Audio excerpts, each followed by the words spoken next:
A new bill in Olympia could stop cities from enforcing camping bans unless the state decides there's enough shelter available. That sounds reasonable until you realize what that actually means for parks, sidewalks, and neighborhoods.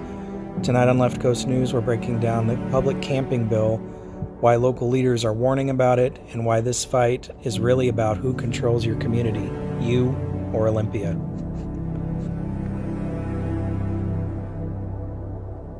Welcome back to Left Coast News, where we break down the biggest issues facing communities and conservative values here in Washington. Today we're talking about House Bill 2489, a bill moving through the state legislature that would dramatically weaken public camping laws across Washington.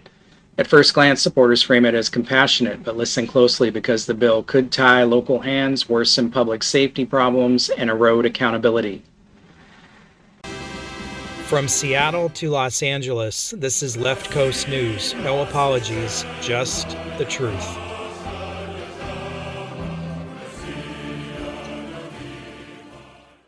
House Bill 2489 would prohibit local governments from enforcing laws that criminalize or penalize so-called life-sustaining activities on public property, including sleeping, lying down, resting, camping, and related conduct.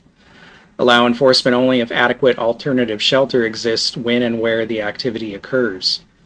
Define adequate shelter very narrowly, including legal accessibility, disability accommodation, space for pets and companions, and proximity, making it extremely hard for local governments to meet the standard. If this becomes law, cities and counties would struggle to enforce any camping prohibitions, even when homelessness is spilled into business districts, sidewalks, parks, and transit hubs. Why does this matter for communities? Local governments lose flexibility. Cities and counties have already struggled with rising homelessness. Tools like public camping bans and encampment sweeps are often used when shelters are full or unsafe. This bill would essentially tie local hands, forcing governments to allow camping even when the shelters are not available or appropriate.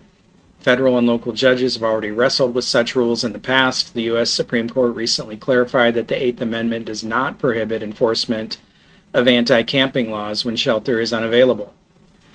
Under HB 2489, the legislature would override local decision-making, even in cities where the problem has reached crisis levels. Public safety and quality of life. Public camping often brings real safety and sanitation issues. Encampments near schools, parks, and transit hubs, human waste and trash in public spaces, conflicts with residents and businesses, increased crime in some encampments.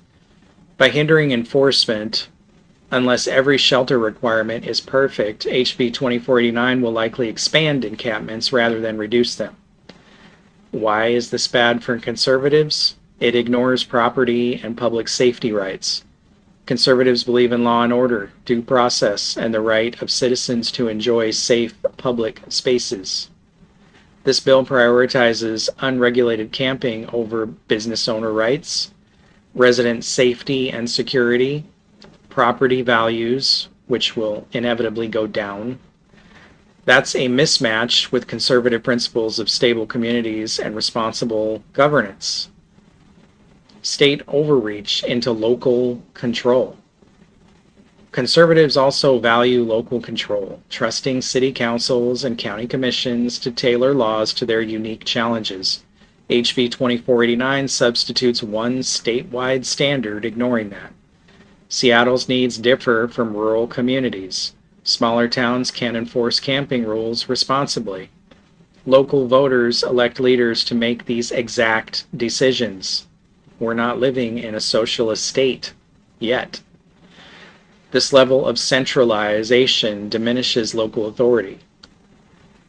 It sets a dangerous legal standard. By trying to enforce a narrow, legally defined adequate shelter test, the bill invites endless litigation against cities and counties. We could see special interest lawsuits, court blocks on sweeps, increased costs to taxpayers defending challenges. Conservative taxpayers shouldn't be on the hook for litigation because Olympia refuses to let local communities enforce basic public safety laws. Defenders say that HB 2049 protects the rights and dignity of unhoused individuals. But here's the reality. Many shelters are unhealthy, unsafe, or inaccessible. Shelters often have rules that people fleeing abuse or with pets cannot meet. The bill doesn't create more shelters, it simply limits enforcement without solutions. Put simply, weakening enforcement without providing real shelter hurts everyone. The bottom line here, HB 2489 doesn't solve homelessness. It expands tolerance for uncontrolled camping and reduces local authority to govern public spaces. That threatens public safety, business districts, tourism, neighborhood quality of life, conservative principles of law and order. So here's what you can do.